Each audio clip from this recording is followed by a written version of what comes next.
But I think the main things is at the end of the day, volleyball is volleyball. It's in the same 9x9 court, and the rules are the same. So we. Is that on the back of your shirt? Yeah, it's on the back of your shirt. A little free shout out for you. And it doesn't matter who's on the other side of the net. You need to still execute to the best of your ability if you want a chance to win. You know what, Rob? I always wonder if that guy from the CBC knows he's in our YouTube podcast intro, because he's just standing there, just right on the side of the framing. What's up, guys? Welcome to the 9x9. And just like Brett Walsh said, volleyball is volleyball, and this is the best 81 square meters of volleyball on the internet. My name is Everett Delorme. Joining me, as always, is the one, the only, the voice of the VLA, Mr. Rob St. Clair, coming down from Chicago. He's battling food poisoning, but he's still here. He's still here to talk some ball, because we had a banger of a day today. Champions League was going off. Italian League was going off. There was an upset in the SuperLega, or no, sorry, not the SuperLega, the Turkish Cup, as Eczacibasi loses their first game in almost a year in Turkey. So there's a lot to talk about. First and foremost, we got to take care of our own, though. Rob, how are you feeling? How you doing? Have you been able to eat yet? A little, yeah. It's if you're trying to lose a little bit of weight before your wedding and look really good in a suit on your wedding day, try getting food poisoning. There we go. There's certainly a plan there for you. Yeah, it's been a rough couple of days, but I'm back here with you good people to talk some ball. And Everett, you already put it in the chat. Give us a like if today was the best day of Champions League this season. Strongly agree. Champions League today was absolutely phenomenal. Let's start off with the first match chronologically. Halkbank Ankara taking down Kuchini Ljubic-Nova, the match of those two pool winners. We've been looking forward to this matchup for a while, because ever since pool play concluded, we knew this matchup was coming, and it delivered. I am going to just gloat right off the bat that I called this. I've been big on Halkbank since we saw this matchup. I haven't been so big on Lube, and we saw exactly why today. I mean, after that first set, I was a little worried. I was like, "Oh, my production might not go so well," but dang nabbit, was Thomas Jashki ever good? Oh my goodness. And while he was good, the rest of Lube was really bad. Their serve receive was absolutely atrocious. Nikolov, 8 attempts. They targeted him 8 times and got aced 5 of them. That's a disgusting stat right there. Lube only hit 38% as a team. That's just straight up hitting percentage, not even efficiency. And Halkbank at home gets the big 3-1 lead. Look, he's winning over there. Just a big shout out there to Out of System. Yeah, a big 3-1 win. They take the lead here in this Champions League quarterfinal, and that was a massive win by the Turkish club. So we got to talk about Thomas Jashki first and foremost, because that mid-season pickup was enormous. Obviously, we've been talking about the potential of that move for months now. It's great to finally really see him on the Champions League stage. At least Jashki was tremendous. 3 aces, 19 for 34 attacking with just 2 errors. It's 50% attack efficiency. Led the match in scoring. He was way better than Namir offensively. Namir got blocked 8 times. And so, yeah, Jashki more points on higher efficiency and less attempts than Namir, and was just exactly the type of player and the balance in the Halkbank offense that they've kind of needed. They've been able to just lean on Namir to get them to this point in Champions League, and now they've got another very legitimate weapon on the wings. And although the overall level of this match wasn't overwhelmingly high, it certainly wasn't as high as the other Champions League match that we'll talk about later, mostly just because of how bad Lube was. It is promising for Halkbank to win this game in this sort of way without Namir having really his best. No, yeah, and I mean, you could tell that Lube game planned for Namir. For right? Sure. They were ready for Namir. They know him so much better because they've seen him consistently over the past few years in the SuperLega. I know Jashki's been there, but he just hasn't been as consistent. And man, did he ever look good? I mean, we saw Bruno not looking so, Nicolas Bruno, the Argentinian, not look so good. So they brought Igit, who I thought was fantastic, was bombing serves from the baseline, but Jashki just looked fantastic. He looked really good. We've got Blair Lambert in the chat saying that he looked better today against Lube than he did against Tokat over the weekend. I mean, hey, that's to be expected as the Turkish league is just finally getting underway this weekend after that terrible earthquake. So he got the jitters out against Tokat, and balled out against Lube. I also think that when you look at I think that Lube blocks better on the left side than they do on the right side. Whether you have Gigant or Botolo or even Nikolov out there, they're all better blockers than DeCecco and Zaitsev. Zaitsev, especially now, isn't a fantastic blocker. So I think that's exactly why Jashki was just, A, they didn't game plan for him, and B, he was just out there carving him up on the left side because they had barely any block up against him. That's a pretty good point in that matchup. We've seen Lube move DeCecco around as a blocker a lot the last couple of years since he's been there, just to try to put him on their weakest hitter. And you're obviously not going to put him against Namir. So good matchup identification there from Halkbank. I'll see if next week, if they are able to defend against him any better, Jeshki, that is. But it's not going to matter if you pass 9% perfect as a team. And only Lube's 25% so positive. So bad, dude. So bad. Nikolov, 0% in both categories, got subbed out immediately. Even Balasso, who's a world-class libero, 9% perfect, 14% positive. Like, that's just brutal. Marlon Yant, bad, but we expect that out of him. I mean, come on, Lube. I know it wasn't the best game we've ever seen DeCecco set, but when you pass the ball that poorly, you just don't even have a chance. No, absolutely. It seems to me like there's just no cohesiveness, no unity in that passing line. Like every guy is just out there on an island in that serve receive for Lube. And I mean, it's been a consistent issue for them all year long, but it was exceptionally bad today. And I mean, you have to also give it to Halkbank. That's a good serving team. Totally. When you look at Namir and Yigit and Jeshki, even Matic does some good things. Of course, everyone talks about how good of an athlete and how good of an all-round player he is. Like, they continuously put you under pressure, and Lube was feeling it today. So big. I think that's a massive win for Halkbank, just to get the juices running, get the flow going. They've been off for so long, and I also think it's just a massive win for Turkish volleyball in general. Agreed. Yeah, it's got to feel good for Turkish volleyball to get this win on the stage like this. It's been a while since a Turkish men's team has had any significant success in Champions League. I mean, I think it was actually this same club, Halkbank, that lost to Belgorod in the finals in like 2014 or 15 or whatever year that was, when Belgorod was really good. I'm pretty sure they beat Halkbank Ankara in the finals. I bet Blair in the chat would be able to confirm that. But it's been a while for Turkish men's volleyball. It's been that good. It definitely looks like Halkbank has the inside track to go all the way to the semifinals, which is crazy that it's looking likely they're going to make it that far. Worst they can do on the road next week is go to a golden set. But it's funny, Everett, as we've been thinking about the bracket, this side of the bracket, and actually I don't have the bracket asset in here right now, but this side of the bracket, where the winner of this one will play the winner of the Eczacibasi versus Friedrichshafen series, this side of the bracket is significantly weaker than this side of the bracket. I don't even think it's out of the question that Halkbank or whoever wins this series. I mean, if Halkbank is to win this, as they have the upper hand now, I don't think it's out of the question that they go all the way to the finals. Very possible, right? Because if you look at JW and you look at Friedrichshafen, both Friedrichshafen is a participation trophy at this point. Eczacibasi is better than them, but even I don't even trust Eczacibasi that much to 100% get past whoever wins this series.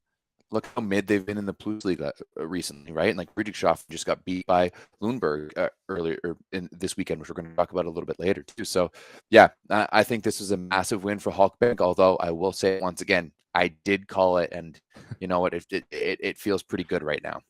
So, remember, Everett, back to the very last day of the pool play in Champions League, when these two teams, as we move on to the next series, Zaksa and Trentino, these two teams played in week 6. They played their second of 2 matches in pool play against one another. Trentino had a chance, if they won 3-0 that day, to take the 1 seed over Eczacibasi. They lost the first set to Zaksa that day. For some reason, they continued to play the starters. They ended up winning that match in 5. And because of it, they got the worst bracket draw imaginable. Could you imagine if Trentino was in Lube's spot? Could you imagine how much easier their road would have been if they had just lost that match to Zaksa previously the way that they were supposed to? But instead, we would have got the banger that it was today. And I have to say, I don't know if you can call it a rivalry, but I love it when these two teams play each other. They just get into it. They've got styles that both contrast and are similar. So it's always fireworks. It's like, how many times have we seen it going to 5? We had 2 great Champions League finals the past couple of years between these 2 teams. And this one was just an absolute classic. Luckily, we had Louis Lett on the call, who just, was talked about it many times, how this was an absolute classic. And it was. I mean, hell, even in the 5th set, Zaksa went up 5-0. We're like, oh, this is done. 8-2 at the switch. Yeah, 8-2 in the switch, and the next thing you knew, it was 10-8, right? So this one was close all the way through. It was exciting. It was a great match by both sides, and it's almost too bad that both of them, like one of these teams, their road is done after next week, a couple weeks. Yeah, next week. And yeah, it is a shame that one of these 2 teams is going to be losing in the round of 8. But yeah, Zaksa versus Trentino never disappoints. I don't care if they're going to play 4 times this season in Champions League. I'm never going to get sick of it. Great crowd in Poland as usual. Bartosz Bednarz, I thought, was kind of up and down, but really brought it late when it mattered. Which set was that when they went on the service run? Set 4, I'm pretty sure. Yeah, it was set 4 that really helped them there. 2 aces in a row, and then I think forced an overpass. Like he was really clutch. Łukasz Kaczmarek was the MVP of the match. He was a little streakier, but again, I thought the best player was Alexander Śliwka. Again, how many times have we brought up how well he's been playing lately the last couple of weeks on the show? Oh man, he's been so good, and you can just tell the confidence he's playing with right now, and you can tell like they just know how to get the job done. Zaksa, like they're so good everywhere, all over the pins. David Landy was unreal in the middle. He was so good. Both Americans, Smith and Shoji, were tremendous today. Yeah, absolutely. And you know what you say? I didn't think Kaczmarek was that streaky. I mean, he only made 7 errors overall. He had 21 kills. His hitting, he hit 54%. So I thought he was pretty fantastic. But for me, Trentino just makes plays at such clutch moments. Even in that second set, they lost the first set. They were down in the second. Spertoli goes on a service run, and they got back into it. And I think Spertoli, he was magnificent today. We were talking about it in the Discord. If he's on any other national team, he's a starter, right? Maybe not any, but quite a few of them. To me, he's hands down a top 10 setter in the world.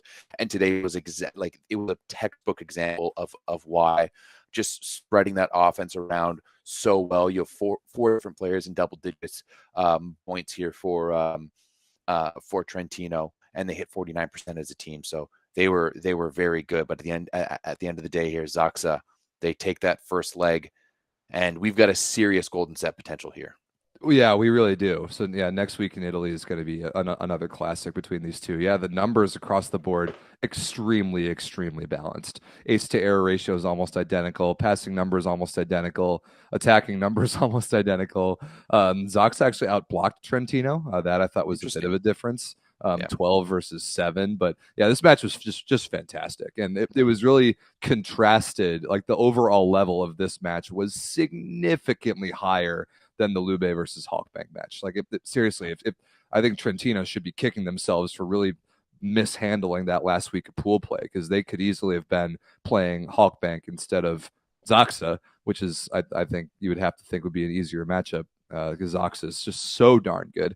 But there's a good question in the chat. Do you think both Halkbank and Zaksa would have lost if not for their key mid-season pickups? Jeschke for Halkbank and Bednarz for Zaksa, and I agree. I think yes to both. There's no doubt about it for me. Bednarz had 5 aces in this match, which is absolutely huge. Massive, and they came at some key times too.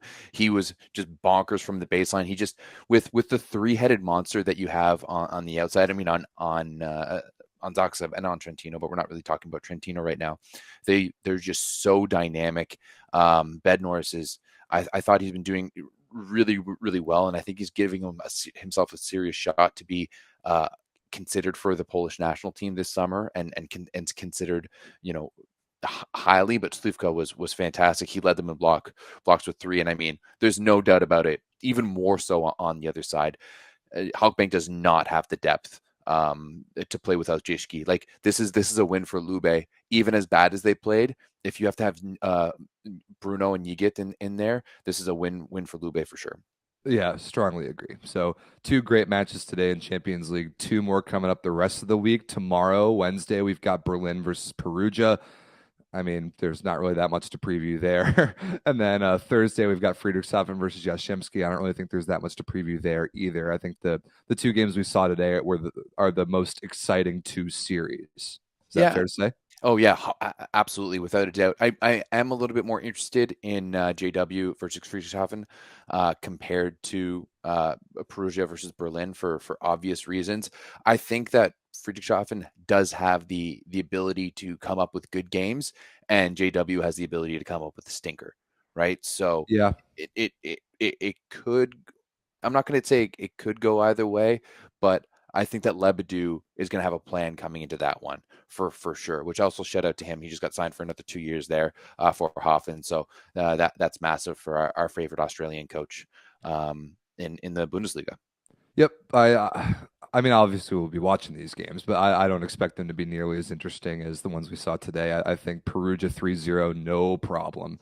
And yeah, I would pick Jastrzębski to beat Friedrichshafen, especially because that's another pools rematch. We've already seen that match twice this year, and Jastrzębski took care of Hoffen twice already.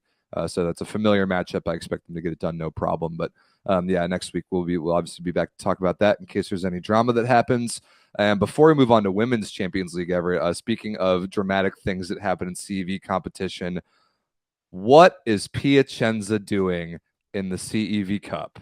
They go on the road and they lay an egg, getting 3-donged by NAC Rusolare in the first leg of the semifinal. What is going on here? Last year, after winning the Polish Cup, Zaksa went on and lost to, I forget who it was. It was bad. And I made a comment, I want to know how good that party is. I want to know how good Piacenza's party was after winning the Italian Cup a week and a half ago, because not only did they lose to CNAC Rosolare, but they also lost to Cisterna this past weekend too. So that's 2 bad losses in a row there from Piacenza. And man, once again, the Figure It Out Award, sponsored by Volleyball Milanza, goes to Piacenza. Because seriously, can we not figure it out? You guys just beat the best team in volleyball, right? Can we not just can we play decent one time against a bad opponent, please? And I mean, if you look at their roster, like, they had their guys too. Other They than had Simone, they didn't have Simone, and that's a big miss. But everyone else, you're right, was there, and you should still beat. I don't care if you don't. Absolutely.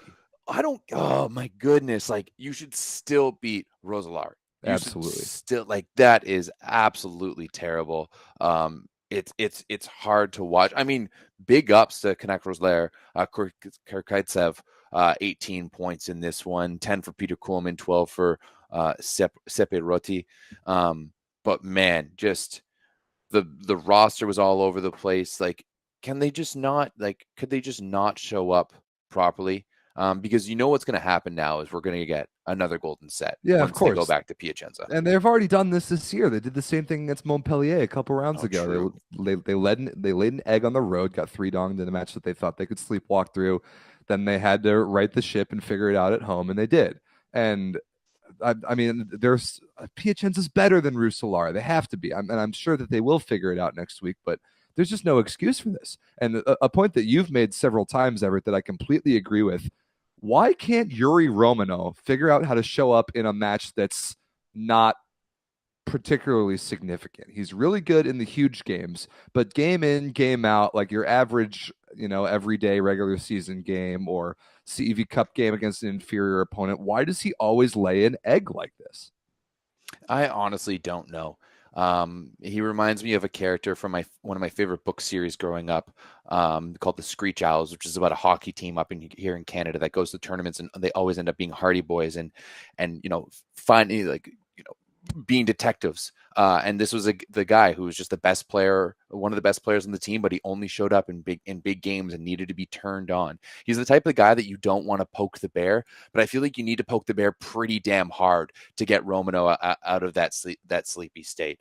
It's you almost need a second opposite on any team he's on just to play these regular season games so that he doesn't shit the bed whenever the match is not on the line. Man, like, what is he? 3 for 10, got blocked 3 times. 0% efficiency out there, no blocks. Didn't start the third set. Like, figure it out, Romano. And Yoandi Leal was just as bad. I mean, 7 for 20, 4 errors, 0% perfect passing. He got subbed out as well, well deserved. I mean, just it has to be an Italian Cup hangover thing, or just another case of Piacenza totally sleeping on an opponent that, I mean, I would say on paper they're better than them, but apparently not. If you can't go in with even less than your best stuff and beat Nakaru Solari of all teams, like, what are we doing here? To me, I think back to when the drunken rant we had from Ronnie last week on his birthday afterwards about how just like the quality of the club at Piacenza just isn't there compared to Lube. You know, Lube is a team that I look at the roster. They're in a lot of ways, I think they're overachieving this season. Right, they just clinched the top four. Just clinched the top four in the SuperLega. They've made it to the quarterfinals, and they still have a chance in Champions League. When you look at that roster, and it's just not great. As you look at Piacenza's roster, it's loaded with talented guys. It's loaded with guys who know how to win. They got rid of the dead weight in Bernardi, and yet they still haven't figured it out. And to me, that just points to systematic issues and structural issues within the organization, organizational issues, really. And I mean, hey, they're probably gonna to figure it out and probably gonna have to win in a golden set in the return match in Piacenza next week. But still, come on, guys, figure it out. Yep, it's there are good franchises in volleyball and there are bad franchises in volleyball. Well, I think we talk about Piacenza needing to figure it out so often, and why do you think that we have named the Figure It Out of the Week award after Vero Volley Malonza? These are exactly the sort of things that we're talking about. Yeah, absolutely. All right, let's head over to the Women's Champions League, where last week we got to determine what the quarterfinals are looking like. We did have a golden set as Rezhov beat Lega at home, picked up the golden set, and now they get to go on and take on Eczacibasi. So thank you very much for playing. You're probably going to get the crap kicked out of you in the next round. Also saw Fenerbahce beat Police from Kemik, and Vakifbank take care of Lodz 3-0, and they will move on to play Malonza. Yep. So those first two other playoff matches weren't super dramatic. Fenerbahce beat Police, no problem, 3-1. Vakifbank destroyed Łódź. That one was never even close. So those couple quarters, I think Fenerbahce versus Conegliano in the next round could maybe be interesting. I think at the very least, they'll be fun to watch because Fenerbahce, when they're good, are pretty darn good. But Conegliano is so steady that I think they're going to get past them no problem. Vakifbank versus Malonza, I think, is kind of similar. Because both of those teams are on the streakier side. Malonza really struggles to capture roster consistency, like lineup consistency and high level of play at the same time. They don't get those to intersect all that often. And we've seen how up and down Vakifbank has been this year. And yeah, unfortunately, although like this golden set between Zhezhov and Lukane was a banger. Like this match was phenomenal. 29-27 in the second, and then 15-13 in the golden set. Like great match. Unfortunately, it's probably not going to matter. I agree with you. Like Eczacibasi over Zhezhov will not be particularly close. And then what's that other one? It's too small to see on my screen. Oh, Stuttgart versus Novara. I think that could be kind of good too. I think that could be good, kind of good too. Real quick, going back to that Rezhov versus Lega match, big shout out to Czech opposite Gabriela Orvosova, who came out with 26 points in this one in 3.5 sets, basically, because you had the golden set to 15. So massive performance from her, and it really helped propel Rezhov to that quarterfinal matchup against Vakifbank. But yeah, once you get there, not entirely sure what you can do. Although, as we're going to talk about a little bit later, Vakifbank not looking too hot in the Turkish league lately either. So maybe it could be interesting. You know, maybe they could take a match and maybe force a golden set scenario, but I don't really see it necessarily. I don't really see it either. So quarterfinals of the Women's Champions League, definitely not this week. Well, when is that? Let's see. Probably either next week or the week after. Next week. Yeah, so all 4 quarterfinals next Tuesday as far as they're scheduled right now, the first legs, which is pretty cool. So we get all 4 of them in one day. I wonder if that's going to overlap with the men's and inundate us with too much volleyball, but this will be really cool, and we'll have all of those first legs to talk about on next week's show. Yeah, I guess we'll see. I personally don't like the fact that they're all on one. I'd like to see them mix it up a little bit, but hey, What can you expect from boomers and trench coats, right? It gets cold sometimes, and they need to make quick decisions, even though they don't really need to make So quick decisions. all 4 women's quarters are on Tuesday next week, and then men's, you got 3 on Wednesday, 1 on Thursday. So at least those aren't overlapping as much. Yeah, fair enough. All right, let's move. Is that everything here from CEV competitions? Yeah, I mean, I guess we can talk about whichever Greek team it is, either Olympiacos, I can't remember which, beating Tel Aviv in the first leg as Challenge Cup finals, but who cares? No, who cares? Who cares? Good. Yeah. All right. Moving on to the men's SuperLega in Italy. We are coming down to the last week of the regular season. And we had some big matches go down this past week as we look at the standings here. Yes, Perugia is all the way up at the top. Fantastic. One of the big matches that we're going to see, we got the battle for second place between Trentino and Modena this week. That's going to be awesome. A few other big ones to look at: Milano versus Milano this past week, suffering some COVID issues, which is a little bit of PTSD there, to bring up the C word like that. But they only dressed 8 players, no Ishikawa, no setters, so they got 3 donged by Civitanova, which was absolutely massive for Cisterna because they got a big 3 donging against Piacenza. And now they sit only 1 point behind. So that race there for 8th place, as we see 26 points for Cisterna, 27 for Milano. That could get very, very interesting. Another big match, one that I enjoyed watching, was Monza versus Modena. I think that was Monza's first win against Modena since like 2020. So for a long time now, almost 3 years. And to be honest, that one should have been a 3 donger. They had match point in the third. At that point, there was none of the starters were on. Like, you had Sala, you had basically the entire bench for Modena on. Who was it? Why can't I remember who went on a 4 ace serving run for Modena, got them back in it in the Probably third. Lagumja. Looks like he had 6 aces. Yeah, he was big. He had a massive match, but Monza was able to fight them off, figure it out. No Ingapeth for Modena in this one, but that was a big win for Monza. First win against Modena since 2020. That basically clinches a playoff spot for them as well, because they've got 30, and so Milano, even if Milano gets 3 this weekend, I think that Monza has them on tiebreakers. So, and even if they don't, they would still be an 8th. So Monza is in. That's big.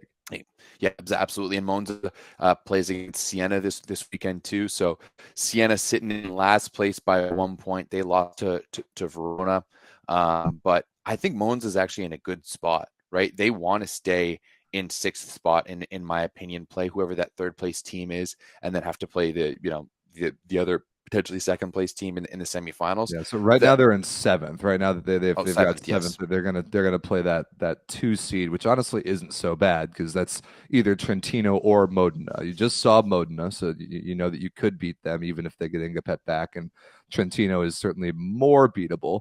And yeah, point in the chat, I think that Ingapeth was sitting out because randomly, like, the league came out of the clouds and suspended him for a week. Yeah, they suspended him for a week because of all the remember the Travica drama from last year's like semifinal or whatever it was, where I guess Ingapet accused Travica of saying some stuff. Whatever it was, Ingapet got suspended for a week, and it randomly happened like 10 months later for some reason. So that's why he was out. I don't really understand that. Once again, volleyball, figure it out. What is up with that, dude? Right? Like, why are we doing this a year after the case? Ridiculous. Travica isn't even in the league anymore. He's not relevant. Who cares? Yeah, seriously, insane that we're even still talking about this. But yeah, let's talk about just all the matches from this weekend before we preview the match this past weekend, before we preview this coming weekend. So Perugia beat Taranto, no surprise there. Taranto, they could use some insurance points to avoid getting relegated. They're only up there by 1 right now. Yeah. Trentino beat Padova, whatever. Lube beat Milano. Milano had no players. We saw Agustin Loser setting a little bit. That was kind of fun to see on Instagram, but yeah, bad timing for a certain virus to hit Milano's locker room. I think we should talk about Cisterna versus Piacenza a little bit. Now, we've already made fun of Piacenza plenty on this show. They didn't have Robert Landy Simone, still no excuse. Do you think even if Cisterna does make the playoffs, Everett, do you think it's even like worth it for them to be there? Do you think that they would put up at all a fight against Perugia in the 8th spot? I don't think anyone's going to put up a fight against Perugia Yeah. at any point, right? They lost that one game. That's gonna put them down. I mean, Cisterna was a team that was undefeated at the beginning of the year, and they were blowing us all the way. Berlich just had a fantastic season. Yes. No, I mean, but at the end of the day, I think for a team like Cisterna to make playoffs, I think that means a lot to them. You know, so yeah, I think it does. I think it does mean something for them to be there, and to do that, especially against Piacenza, who just won the league. I think Derlich was pretty good in this one. He was 12 for 18. Marko Sedlacek was awesome. He was 13 for 18. They hit 61% as a team. Like, this Cisterna team can be good, Sure. right? And like Aiden Zingle, 5 blocks. Yeah, that's massive. Do I see them taking a win over Perugia? No, not in a 3-game series, right? Like, that'll be a quick, quick sweep 2-0. But still, for Cisterna to be in the playoffs is big for them, and so I think they're going to want to push for it, of course. Yeah, of course they will. So we already talked about Monza versus Modena. We don't really need to say much about Verona over Siena, but let's take a look at the standings one more time before we take a look at what's coming up this weekend in the last matches of the regular season. So real quick about Monza versus Modena, though, my boy Stephen Marr was an absolute monster. 27 points in this one. I had to bring it up. Wow. I had to bring it up. He had got set 48 times. He was 23 for 48, 2 blocks, 2 aces, 27 points. He has been having the best year of his career, and it's been awesome to watch. It's just been fantastic. So big shout out to our boy Stephen Marr over at Monza. Shout out to Steve. He is having a great year. So the standings going into this weekend. Perugia, 1 seed, whatever. We've known that for weeks. Trentino versus Modena. They're separated by a point right now for second. And wouldn't you know it, they play each other head-to-head this weekend. So that head-to-head match will it for sure decide who gets second? Yeah, because there's only 1 point between them, right? Yeah, so, but I mean, if it were to go to 5, if Modena were to win it in 5, they would be tied in points. They would be tied in win-loss. I think Trentino, though, would have them on set ratio. So I think Modena needs 3 points. Yeah. If Lube finds a way to beat Perugia, fat chance. But if they find a way to beat Perugia and Trentino wins in 3 or 4, then Lube would jump Modena there. So right. And it's possible that Perugia rests their starters. I mean, they have nothing to play. But their bench is still fantastic. Their bench is really good. Yeah. Right. You go to their bench, you still got either Plotnitsky or Semeniuk out there. Yeah. You still have Herrera or Rich Licky. Like, you still have a fantastic team. It doesn't matter if they go to the bench. And you think they're going to the bench now after losing to Piacenza? Hell nah. They're going to run the table the rest of the year. That they have that fire underneath them. Well, so they've got a more meaningful match though tomorrow in Champions League on the road. So that's the only reason why I'm bringing it up. If they didn't have another match this week, I think they would mop the floor with Lube, no problem. But they've got to put their eggs in the Champions League basket tomorrow, which kind of makes me think that they might rest some of the starters on. I assume it's Sunday, but we'll see. But you're right. Lube does technically have a chance to jump up to third. No, they can't get up to second, but Lube could get up to third if they somehow take 3 points from Perugia. Yeah, they could potentially. I don't really see it. Their win this past weekend did confirm them that top 4 finish, because now Verona can't catch them. So I think that's pretty big for them. Verona, by the way, is locked into 5th. That is guaranteed. They can't move up or down. They can't catch Lube and Piacenza. Even if Piacenza gets 3 points of time at 34, Verona's got them on match win loss. So Verona is absolutely locked in without question at 5th, and they very well may play the bench this weekend. And they have Cisterna on Saturday, which is huge. Yeah, that race between Cisterna and Milano is going to be massive. Cisterna is going to be out there for blood. Sure. They're gonna want it. If Keita is out there on the left side, he's going to be peppered all day with serves. But let's be honest, Stoichev is just too stupid to know that's going to happen. And who does Cisterna, or no, who does Milano play here? Oh, they play Milano plays Toronto. Toronto on Sunday, and Which will be interesting because Toronto will be getting Eric Lepke back. He should be good for this one, and Toronto is going to want to be able to put up some points on the board, right? They are going to be hungry for it. And is Milano going to be ready to play? Is Ishikawa going to be healthy? Will they have Poro back? Because if not, if their guys aren't good to go, that could be disastrous. Imagine making it to the Italian Cup finals, but not making the playoffs at all. If you're Milano, that would be terrible. that would be rough. So the fact that Verona versus Cisterna game is on Saturday and the rest of the games are all on Sunday is actually an extremely big deal, because everybody on Sunday is going to go in, or Milano in particular, they're going to go into Sunday knowing exactly what they have to do. And you've got to think that with Cisterna having everything to play for and Verona having nothing to play for, I think it would be pretty likely that Cisterna wins that match. So Milano is going to have to beat Toronto to make sure that they make the playoffs, and they're probably going to need 3 points. Meanwhile, Toronto needs to make sure they beat Milano to guarantee they don't get relegated. Yeah, 100%. I mean, I think there's so much on the line that like you can't take. No team is going to be willing to take this week off, right? Especially if you're going to be playing against one of those 3 teams who are in the relegation race, because even Padova isn't safe, right? Say in a world that Siena gets a win. Ooh, right? Actually, sorry, Padova they? is safe. Padova is safe on match win loss because they have two. They have 2 more wins than Siena, and so even if they tie in points, Padova is safe. Okay, well, no one cares about Ron Takahashi anyways. Okay, I'm sorry, Weebs. I'm sorry. Don't get mad at me. We all love Takahashi. He's been having a fantastic year. But if you're playing against Toronto, you're playing against Siena, that is going to be a big one, because you know that both of those teams are gonna neither of them wants to get relegated. No one wants to get relegated. Of course. Yeah. Yeah. So Piacenza's got Padova. Padova is mathematically safe from relegation, and they're obviously out of the playoffs, so they don't have as much to play for as maybe they did last year. I remember they had they were definitely up against it last year, trying not to get relegated.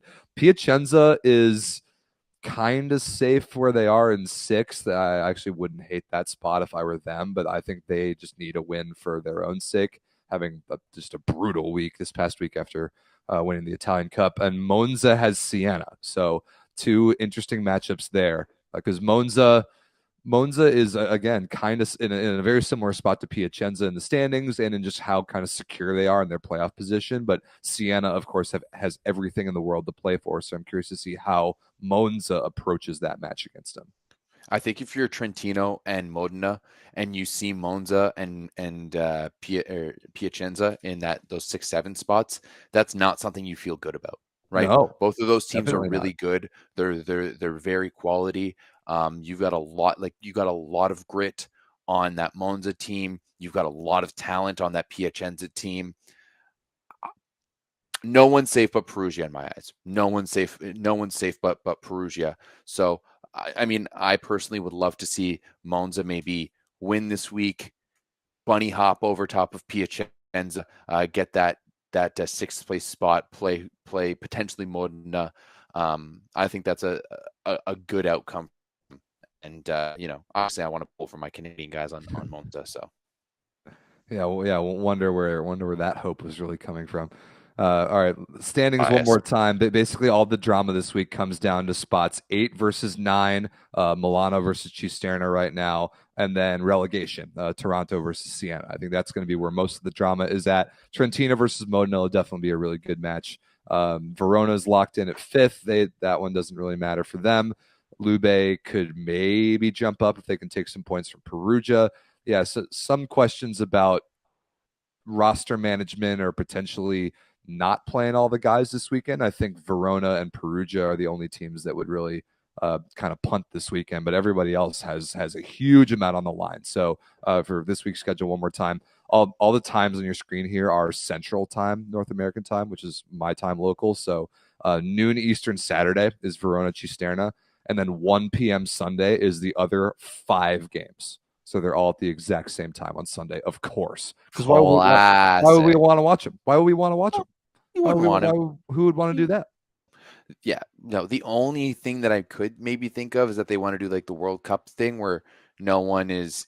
But then again, you have a game going on Saturday, so that's out the window completely. No one can like manipulate what's going on based on the other results. Yeah, And, no, that's fair, but yeah, no. But you're Once right, there's a game again, on Saturday. boomers, trench coat. It's just the easiest as possible to put them all on. And when you've only got one game of the week, anyways, that's on Race Sport. All the rest are online, so it doesn't really matter. And come on, you've got that wonderful picture-in-picture scenario that we've got. Volleyball World TV. It's brutal. So bad. Yeah, so bad. But hey, still better than what it used to be, right? So Yeah, I guess there's that.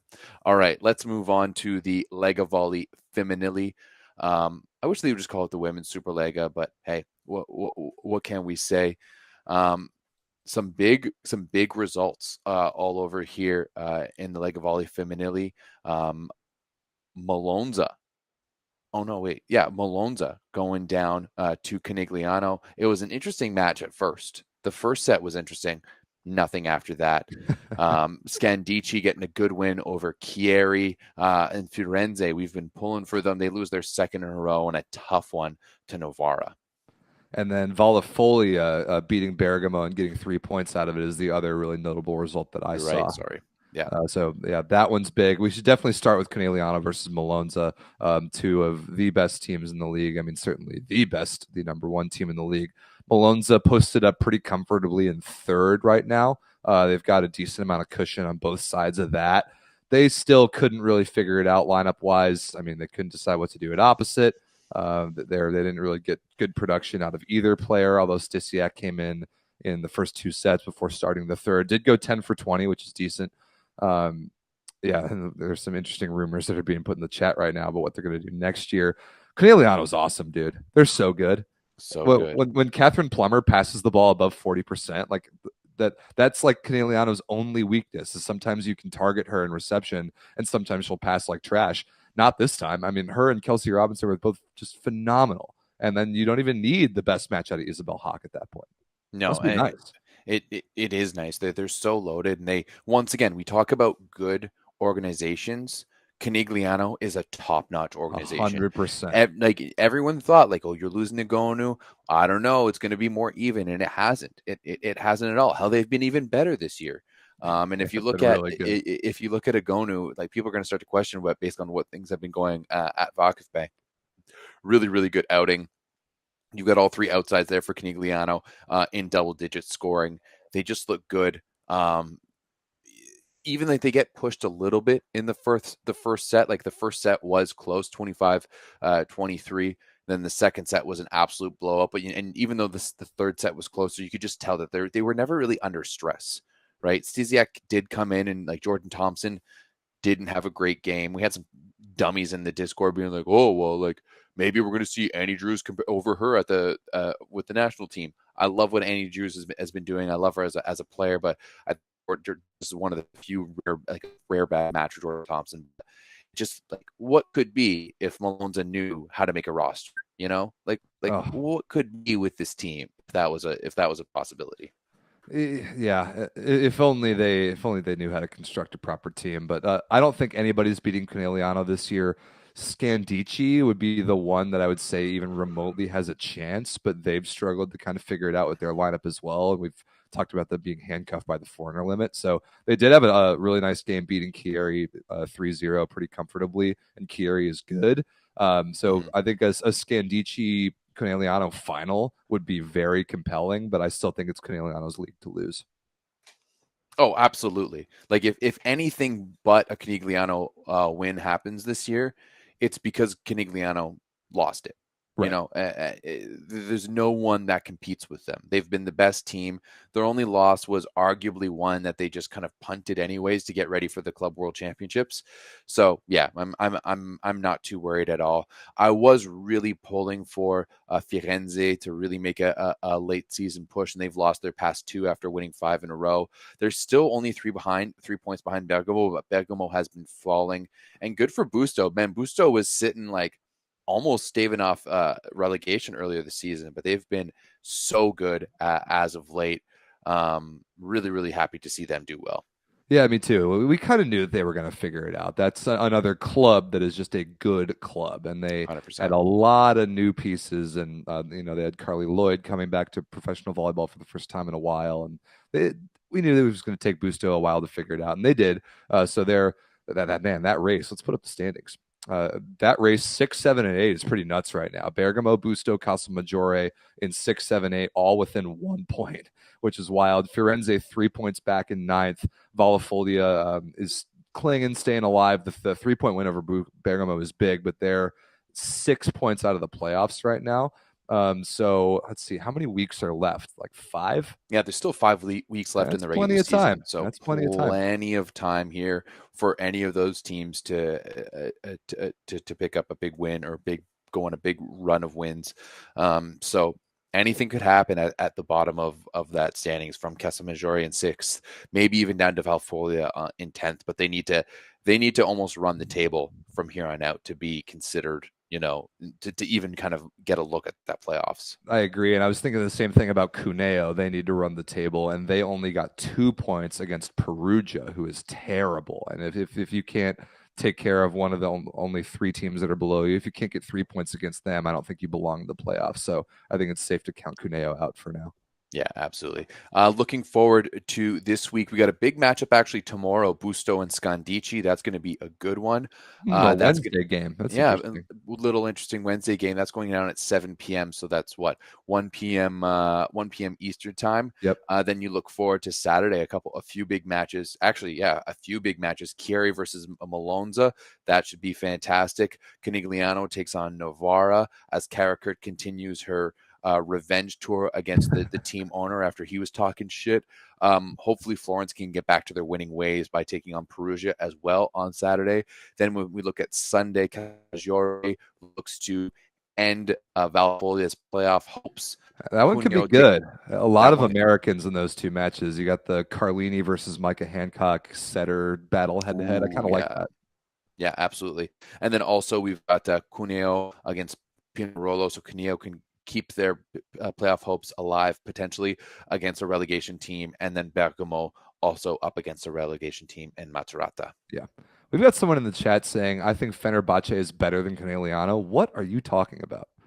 I mean, I guess we're about to see in Champions League, they're going to play one another. Canigliano is so good. They're so good. They're so much better than Fenerbahce.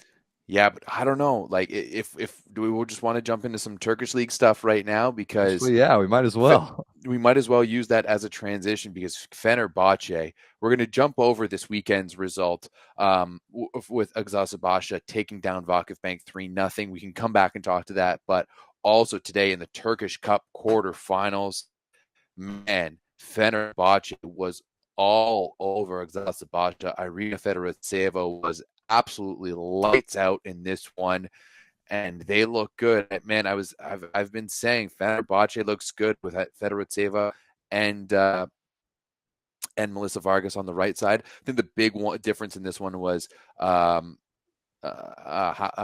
Cristina, the Brazilian, I assume is what you're talking about for Fenerbahce at least. No, for Eczacibasi, who's is it? Hande Baladin being really bad. Yeah, 1 for 11 was terrible in this one, and that's really where it stunk for Eczacibasi.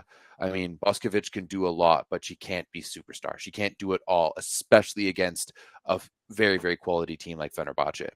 Yeah, it looks like Eczacibasi basically gave up after 2 sets in this. They put pretty much the entire bench in. Well, I mean, they lost 25-15 in the second. I mean, you got to make some pretty drastic changes at that point. Yeah, they changed a setter, they changed a middle, they changed an outside. Let's see, how are Boskovic's numbers? Decent, 18 for 46 errors, 3 blocks. That's an average performance for her. The rest of the team just gave her absolutely no support, and that's been the one thing that we've said about Eczacibasi the whole year. One question that I have, Everett, and I'm not familiar with the format of the Turkish Cup tournament. Why is this a quarterfinal? Why are these 2 teams playing so early? What's up with that? No idea. Not to mention when you look at what the other quarterfinals are, like tomorrow, you've got THY against Koziboru, Vakifbank against Galatasaray, and then 2-0 teams in the other one. So if someone who's familiar with the Turkish Cup in the chat can maybe let us know why this is the case, like why you have,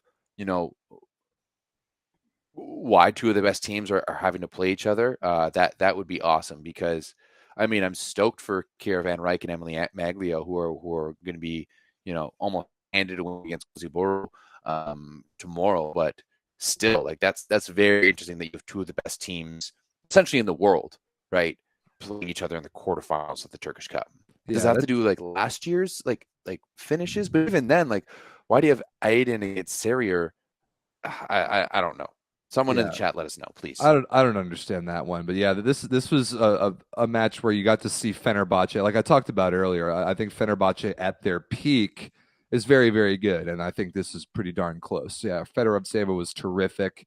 7 aces is absolutely off the charts. Ana Cristina was really good, 12 for 26. Melissa Vargas was pretty good, maybe not great, but she got so much support from the left that really helped her. Fenerbahce is not a particularly good passing team. They are an unbelievable serving team. And I think that when we talk about them playing against Conegliano next week, that's going to be the key focus. And people in the chat are already talking about that, with Fenerbahce's ability to pressure from the service line. If that can be the one thing to break Conegliano, it definitely broke Eczacibasi in this particular match. But player for player, all 3 wings and the options from the bench on the wings, Conegliano has way more, especially at outside hitter, than Eczacibasi does. 100%. They're going to need to break someone in serve receive if Fenerbahce early and often. Yeah, early and often. Like you need like Plummer or Kelsey Robson to have the worst day of their life, because right now you don't even have Alexa Gray to go to on the bench, as she's been off with injury, as they've been shown a few times. She's not on the roster, and she's just been in plain clothes. Although let's be honest, it's not like Alexa's going to be bailing him out passing wise, maybe with a high ball offense. But that would be it. So Fenerbahce would really need to have this type of serving performance, right, where they had 13 aces to only 9 errors. That's absolutely massive. And 13 aces in the women's game is off the charts in 3 sets. That's crazy. Yeah. The only thing that might help them is the foreigner limit, being able to play. I don't even know who their second outside would be, though. I don't think it changes at all. But yeah, like that may be the only thing that helps them in the Champions League, as opposed to in the Süttenlar Ligi or in the Turkish Cup.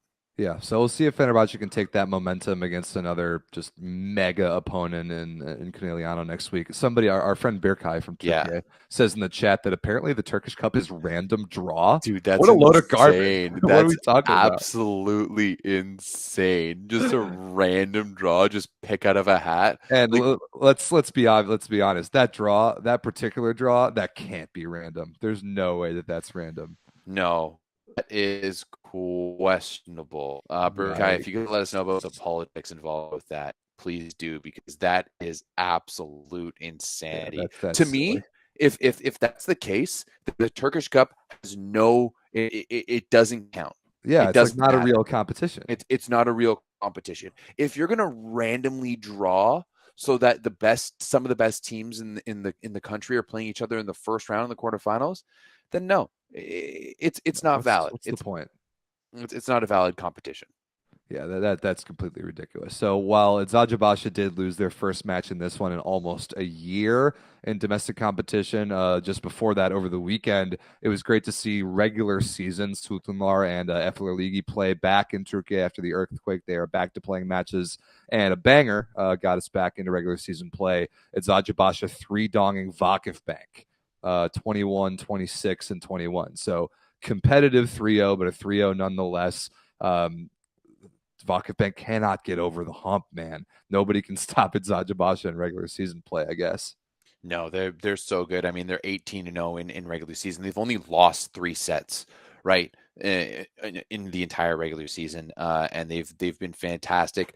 Maybe a bit of a hangover from winning that match, and they're just not used to that many high competitive games. Whereas who did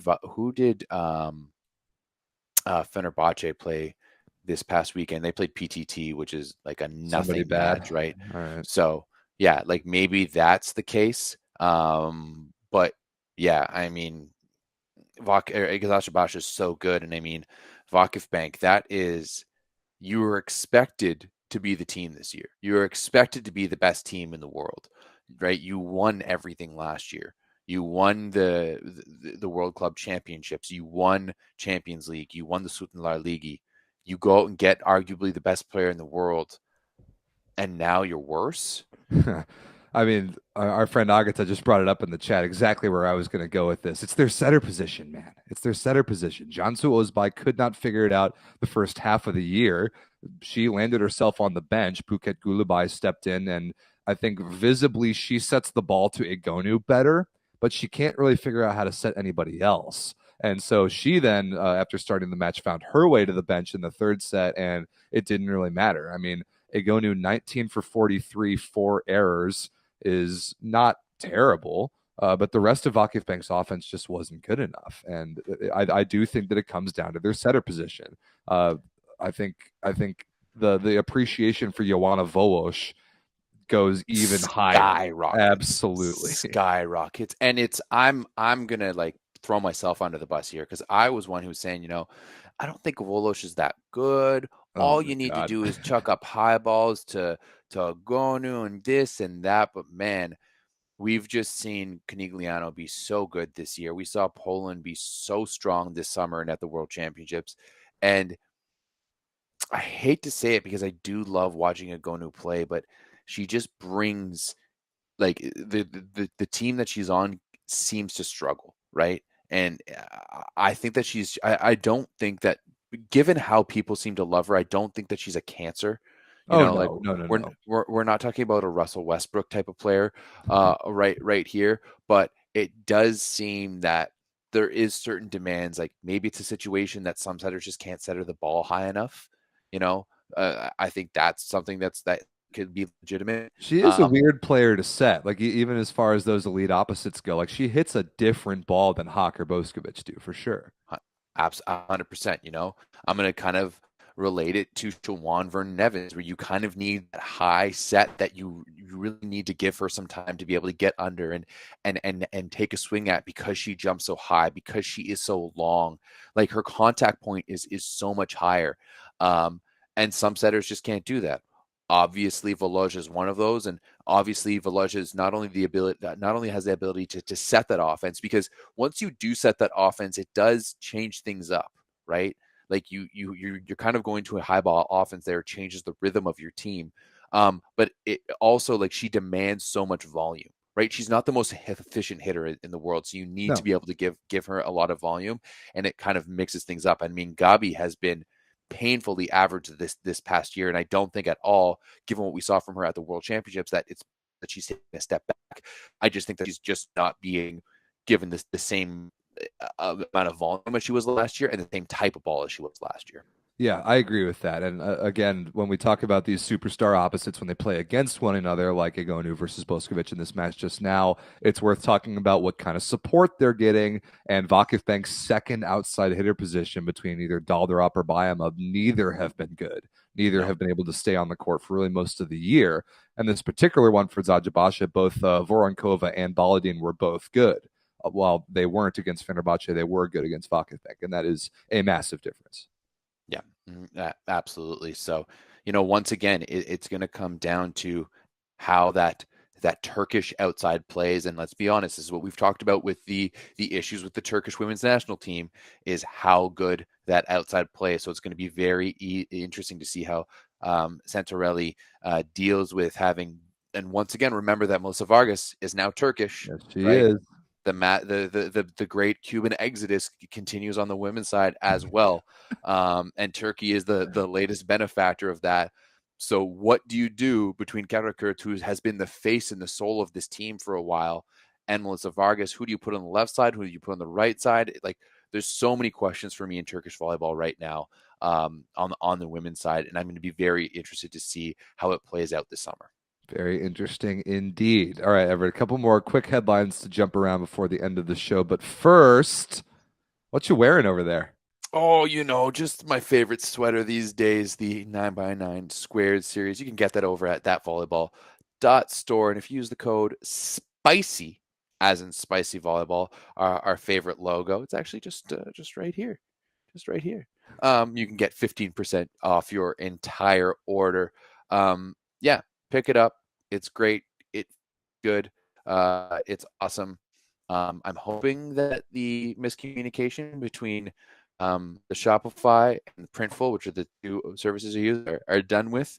But let me know if you've made an order, you haven't seen it in a while. It's saying it's good, but it was saying it was good before, and it didn't. So, but make sure you head over to that volleyball .store and use the code SPICY to get 15% off. Absolutely. And how are we doing on like rate on this video? Decent, decent. We could use some more thumbs ups on this video if you guys like the discussion. It is one of our favorite times of the year in volleyball. So if you like what you're listening to, give us a thumbs up. Make sure you subscribe to the channel. Make sure you're in the Volleyball Source Discord if you're not already. That would be crazy if you're not in the best online volleyball chat community in the world. Why would you not want to be a part of that? Come on. Yeah. Especially, oh man, it's days like today when there's so much going on. Oh, and like the Discord was awesome today. The Discord is going off. People are chirping Ronnie, and Ronnie's not even there. It's funny. It's funny to watch Ronnie be so high up on Lube, and then Yant starts playing bad, and he just starts backpacking. It's like the Homer Simpson gif of him dissolving into the just plant. just into the bushes. 100%. We had another troll today who was actually also being a troll, but bringing up some good points in VT. Yeah, that was great. It's just some good old fun. Everyone loves it. All right, so let's jump into a couple more things. We got some home cooking to finish up the show. I'm looking forward to that. First, let's talk about Poland a little bit. So they're back into regular season action after the Polish Cup, which Zaksa won. Really, the only notable result last weekend was this one, battle at the top of the standings with Zawiercie three-donging Resovia. And sure enough, Everett, I do think that I called it by saying before the Polish Cup semis that this is about the time in the year when the Resovia curse starts to strike, and sure enough. Yeah, sure enough. And that win, it brings them level in points with 59 at the top of the table. Ooh. But Zawiercie now has 21 wins. They do have a game at hand. They've played one more game, but that does bring them into first place. So that is interesting. You've got just JW with only a point behind at 58, and then Zaksa and Warsaw, who has been on a tear of late. Still going. Tied there at fourth with 52 points apiece. Interesting enough, Zawiercie Warsaw playing this weekend on Saturday. That one's at 2:45 p.m. Poland time, so that's very early in the morning here on the East Coast in North America. Also, you've got Zaksa taking on Skra Belchatov on Sunday morning at the same time, and we have also some news coming out of one of the most storied clubs in the Plusliga. Yes, Konrad Piechocki has been fired by Skra Belchatov. Finally, I think for those that know, definitely people know more than I do about this particular situation. Piechocki's been under fire by basically everybody in Polish volleyball media forever. He's the source of one of the most blatant instances of nepotism in all of volleyball, with his son Kacper being an absolute waste of a roster spot at libero for Skra. But I mean, the way that they've constructed their roster this year, they've already fired their coach. They've had a terrible year. They're not even close to the playoffs in the Plusliga. They're in 11th right now, way below 500 wins and losses. Really, really bad year for Skra. And finally, the club has had enough. They have fired Piechocki as of March 1st. Can you just say his name again, please? Because your pronunciation is so... Piechocki? Yeah, so good. So good. I think one day maybe that'll be a fun video the next time we're together. We'll have a few wiggly pops and you can teach me how to pronounce Polish names. Oh God. That would be a fun one. But I mean, I've heard some rumors that his son, who's a libero, is the highest paid libero in the Bundesliga, which is absolutely unreal. And I also heard recently on the If You Can't Handle the Heat podcast that they haven't been paying their players. Yeah, so I heard something about that too, that it's so weird for a club that's so like historically successful and so historically stable to be running into money issues like that. But if you can't pay your players, then yeah, I agree. The president's got to go.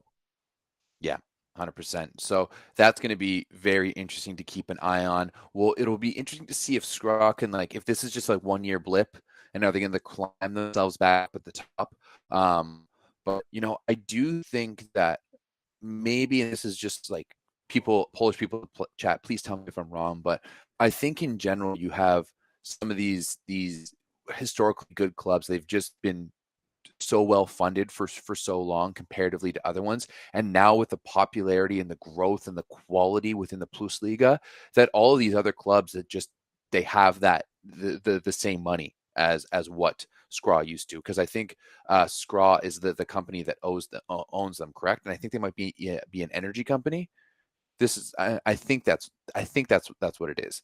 So yeah, it's going to be interesting to see is this going to be the new norm for Belchatov, or are they going to be able to bounce back from this and be what they've been for the past 20 years in the volleyball, which is one of the premier clubs in European volleyball. Right. It is kind of a bummer to see a club that's been so historically successful slip to this level, but you got to do what you got to do. I think firing a useless president is a good step in the right direction. So what they've got to do now, find the new president, find some sponsors in the offseason. I think that's going to be big for them, and then find a new head coach because they're still working on an interim basis right now. So interesting times if you're a Skra fan.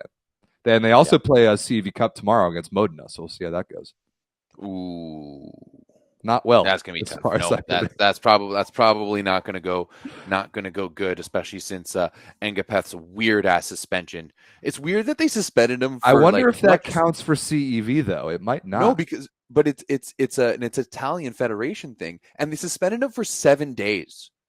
What? Not even like a one match. No, like not a per match basis. It was 7 days, which is just figure it out. Figure it out, volleyball. Figure it out. Makes no sense. All right, so that's about it for Poland as far as stuff that I saw over the weekend. Let's quickly talk about Germany. Now, Everett alluded to this match earlier, but we saw Lüneburg get a big 3-1 win over Friedrichshafen. And Everett, there was a little bit of position switching going on there. Tell us what happened with the Lüneburg lineup. Well, it's interesting, because I've traditionally known my boys Anders Ketrzinski as an opposite. Then when we saw him in the middle this summer, and I had to say I do like him in the middle. We did see Lucas Massa playing for the German national team at VNL in the middle. And I know both you and I liked him in the middle. So this year we've had Ketrzinski in the middle. We've had Massa on the right side. And I think Massa had his appendix taken out or something like that, and was out for a little bit. And we had Ketrzinski on the right side. But this Saturday, it was all switched up. They had Boma start on the right side. They brought Ketrzinski in early, and he was fantastic. And hey, it led them to a nice 3-1 win over Friedrichshafen, and that puts them in second place in the weird kind of intermediate season that we've got in the Bundesliga right now. They're in second place, one game behind Berlin, who they take on today. So that is an absolutely massive win by Lüneburg. 19 points for Jordan Ewert in this one. He was 16 for 29, 14 for Alka Van Kamp. I don't even know who must be the Dutch guy, and another 14 for Ketrzinski. Massa was 7 for 11 in the middle. No errors, didn't get blocked, and just a bad day for Friedrichshafen on the other side. Nedeljkovic, Alexander in the middle, led the match with 12 points. He had 5 blocks, which is huge.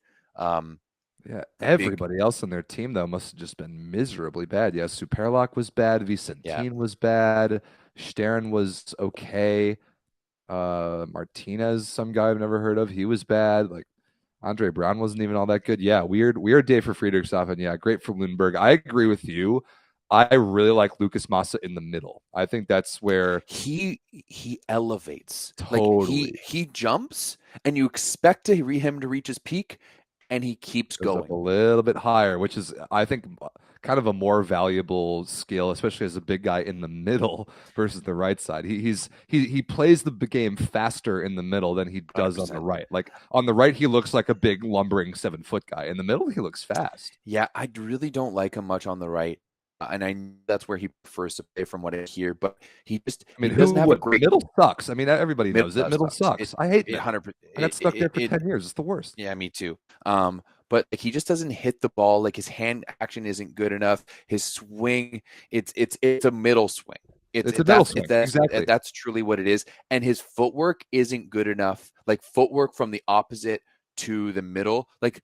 As much as we clown on opposites for kind of being the easiest spot, it is a difficult spot to play in, especially as a righty, like a right-handed player on the right side. And I don't necessarily like him there. Where that is like a natural fit for Xander Ketrzinski. That's where he's played in the past couple seasons in pro.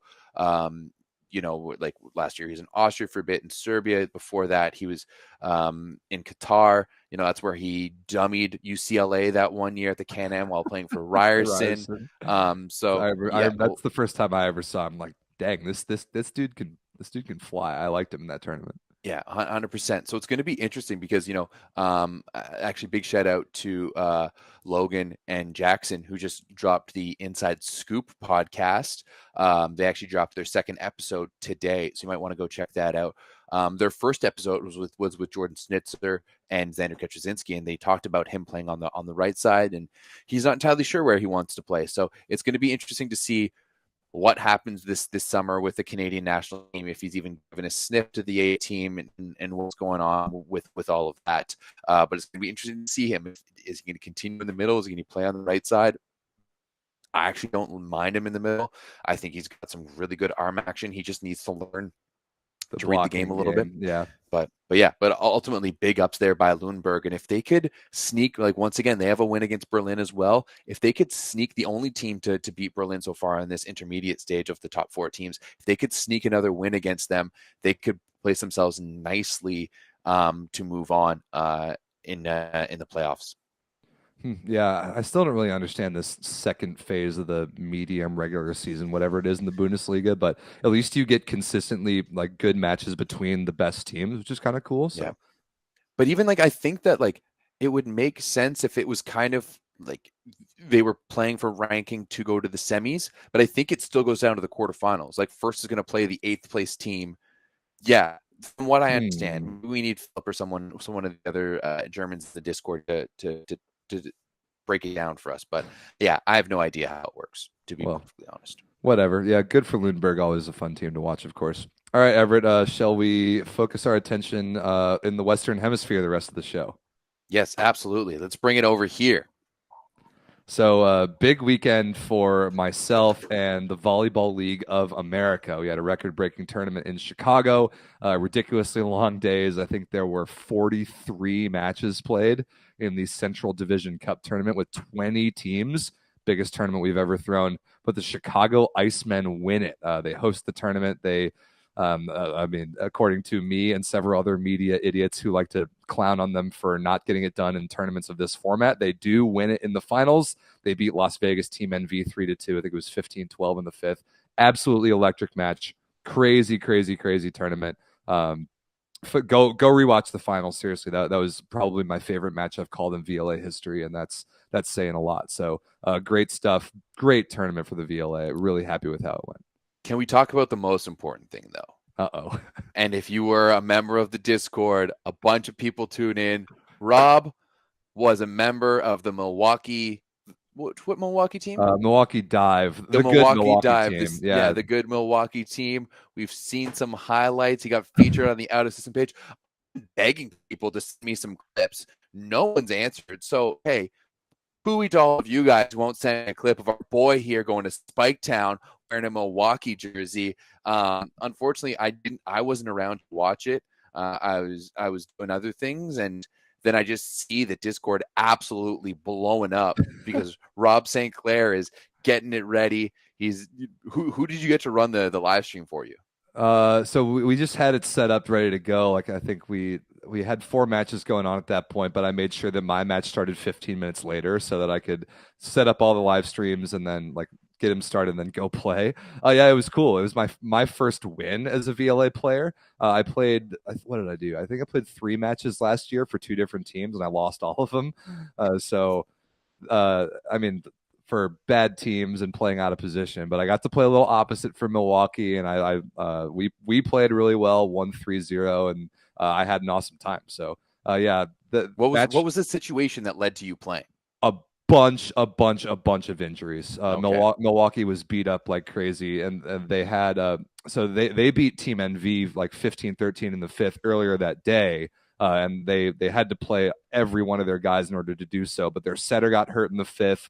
Their opposite took 50 swings and just needed a game off to survive the rest of the tournament. And the match that I played was for either first or second in that pool. And either one was going to give them a good seed. So they rested a couple of their very few available guys and brought me in off the bench to play. So I enjoyed it. I'm glad I got a dub. Duh. Who wouldn't enjoy it? That's everyone's dream. Getting called in, getting a few points. Love that. So don't correct me if I'm wrong, but there is a rule that you can play for any team, right? That's correct. Yeah, written in the VLA roster regulations, like because there are a lot of rules about rosters and ability for players to move within teams, but there is an asterisk that says that none of these rules apply to Rob St. Clair because I'm the league-wide emergency ringer at pretty much any position. In case, I mean, usually if a team is desperate enough to pull me in off the bench, it's probably not going to go well for them. But at least I got to get a win this time. Yeah. So now, does this rule only come into effect when they need you to actually play? Because it would seem silly if they just like need an extra guy on the bench, like in like maybe case, but like they like, was it like, hey, we need you to play on the court, we need you to be a guy for us, right. That would be the only way that I would do it, because otherwise I just have so many other things that I have to do at VLA events. Like if they said like, okay, you're starting this game and we need you to play every point, I'm like, all right, I'm in. What's funny is that Milwaukee, the same guys, they texted me later that night. They're like, hey, we could kind of use you for our later game tonight, but because our middle isn't feeling so hot, we need you to play middle. And I said, well, thanks, but no thanks. Not interested. Oh, come on. He can't just, bang a few quicks, hit Not a 31 anymore, or two. dude. Not anymore. Run a step. Not anymore. That All-American Middle Award is gaining a lot of dust on the shelves. That was a long time ago when I used to be able to play that All-American Middle in men's club. Yeah, just saying. Yeah. I mean, that's fair. I have seen you put away beer, so that does make sense. Probably a few pounds heavier for when you got that All-American Middle Award. Hey, but not anymore. Remember food poisoning? Great trick for weight loss. True. Are you need to get to that suit tailored? The nice tux tailored. Yeah, maybe I do. Maybe I've slimmed down the last couple days. Yikes. Is it a 3-piece suit for your wedding? No, I'm not a vest guy. I am not a vest guy. Come on, it's your wedding. No, not a vest guy. Nor am I a bow tie guy. I'm the 2-piece suit and traditional necktie guy. You'll see. You'll see the photos. Actually, a month from today is my wedding. Very exciting. Congratulations. Everyone in the chat, let Rob know how you feel that I am not invited to the wedding. That's I think that's one of the biggest shames of it all, is that I will not be there. My wedding is only 25 people, but I think that I might need to fly Everett down to commentate the ceremony. That would be electric.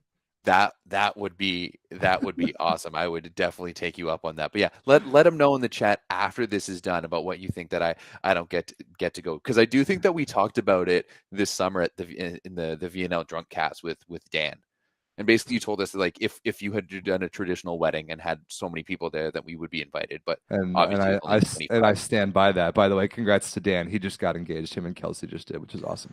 I didn't know that. Yeah, like over the weekend, I think. That dude, I've messaged him so many times. Just been like, hey man, how's it going? How you doing? I just want to catch up. We live in the same city. Let's go grab lunch sometime. Maybe a drink. You only got 45 minutes for me. Sure. I just want to see your smiling face. And he never answers me. But yeah, I texted Dan today to congratulate him on the engagement, but didn't hear from him. He's a tough guy to get a hold of, but yeah, good for our boy 5'1" Dan. We sent him a selfie when we were in Austin together too. Didn't get anything back. Yeah, brutal. Tough look. Brutal. Yeah. All right, Everett. Speaking of things in Toronto, like you were just saying, big event for Canadian volleyball this weekend. Big event for you personally. It is the CCAA championships, both men's and women's. If I'm correct, the women are on the West Coast, but the men are right there in Toronto, correct? And you're going to be there?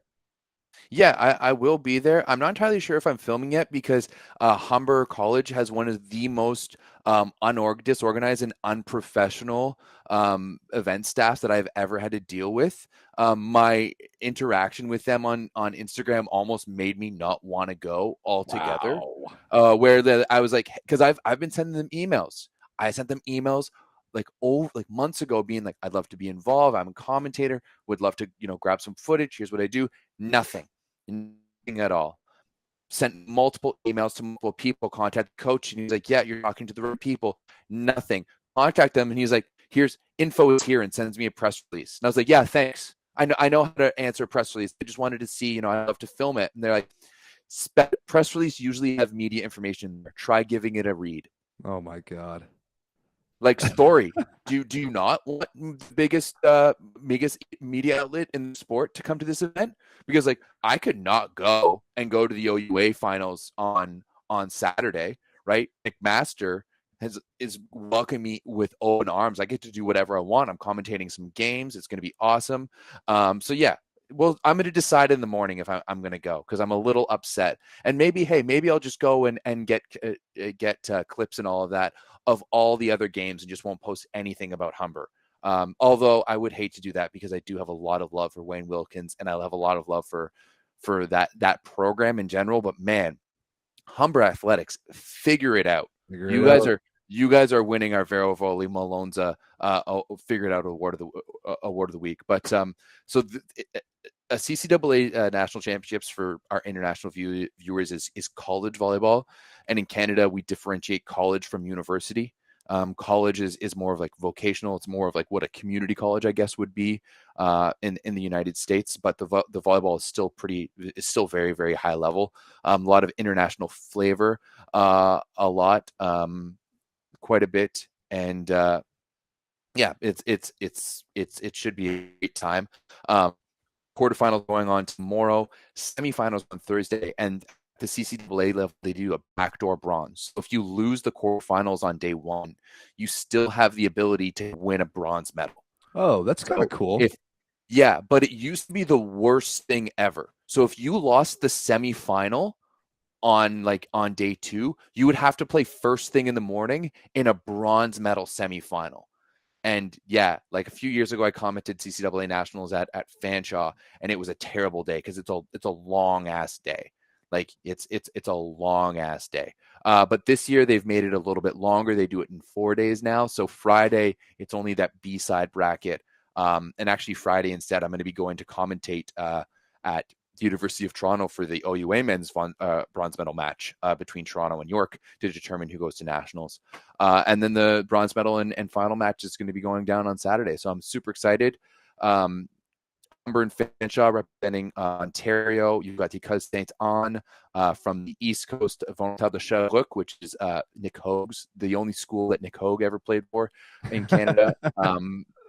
Playing here, Providence College of Manitoba, Briarcrest Seminary, which I actually out of Saskatchewan, representing Alberta, and then you have Camosun and VIU. VIU is the women's host, representing from the West Coast out in BC. So I absolutely love CCAA volleyball.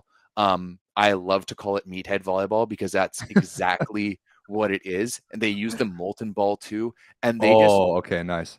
Yeah, they just chuck on it. They just take a chew on the ball, and I absolutely love it. So yeah, it should be a good time. I'm a product of the CCAA, both as an athlete and a coach. So yeah, it's going to be a good time, and I'm going to go talk to whoever runs that Humber account, because hey, you know what? We've done well over 2 million reach on Instagram, and if you don't want me to post about your event on Instagram, fine, I won't. Yeah, that's brutal. Figure it out, media people.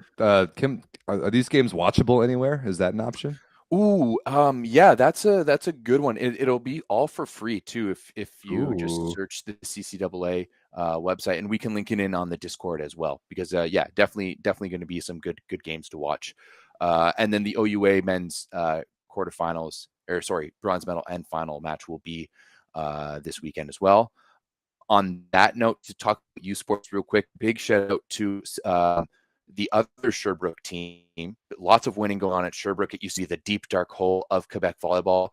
The Sherbrooke Vert et Or won their back-to-back, their second straight RCQ championship. They have clinched their position at nationals along with Montreal, who will also be going. Windsor and McMaster have also clinched from Ontario. They will be playing in the gold medal finals this weekend. And then on the West Coast, it's going to be a classic, good old Alberta against Trinity in the finals, with Calgary, who's a surprise team in the Final Four, taking on Saskatchewan in that bronze medal for that third place team to go to nationals. I will be at nationals at McMaster next week. We'll have full highlights from that. I'll be commentating next some games. week. Really, it's that soon? That's awesome. Oh yeah. I'm busy. I am busy the next little bit. I'm sprinkling in some coaching in there too. And actually, hopefully tomorrow I will be posting. I did a fantastic sit-down interview with Dave Preston, the head coach of the McMaster Marauders. This will be his final kick of the can with the Marauders after 21 years of coaching and building one of the most prestigious programs in all of North American volleyball. They will be hosting, and anyone who's seen volleyball in the Burge knows how special of a place it is. And he will be going down to Australia to coach the Australian men's national team full time. So it's honestly one of my favorite podcasts and interviews I've ever done. I got Preston on a Monday morning when he was in a good mood. And we just sat and chatted ball for like an hour and a half. And like we barely talked about nationals at all. It was about, how he built the program. And, we talked a lot about Australia. So that's definitely going to be one to check out as well.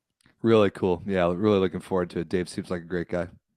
Yeah, he's quite awesome. We laughed and joked quite a bit how there's different versions of Dave Preston, and there's been times when you wouldn't even know that he and I know each other because of how curt he is with me, and then there's other times that we're just boys. So luckily today was one of the times where we were just boys, and it was great to go down all the way down to Hamilton to go interview him, and I know it's going to be an emotional wherever they finish next week. I know it's going to be emotional time for him and the rest of the Marauders faithful.